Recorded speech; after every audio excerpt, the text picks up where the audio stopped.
Everyone, today I have made an anti-theft alarm. You can use this alarm in your cupboard and lockers. I am demonstrating it after installing on my door. To make this, you will require 2 wires, 2 switches, 2 aluminum foils, 1 buzzer, 1 battery, 6 wires. Let's see how it works. Whenever someone opens the door, the circuit completes and the buzzer makes sound. When we use the door or the cupboard, we can switch off the alarm so it doesn't keep on beeping.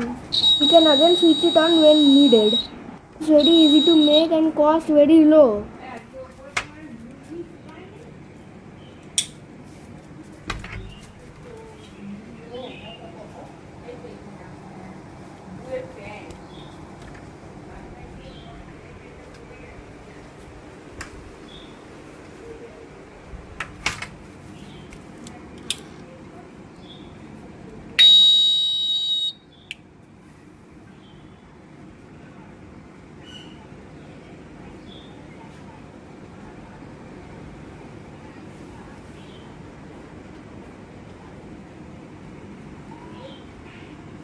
If you liked it, give a thumbs up. Bye bye.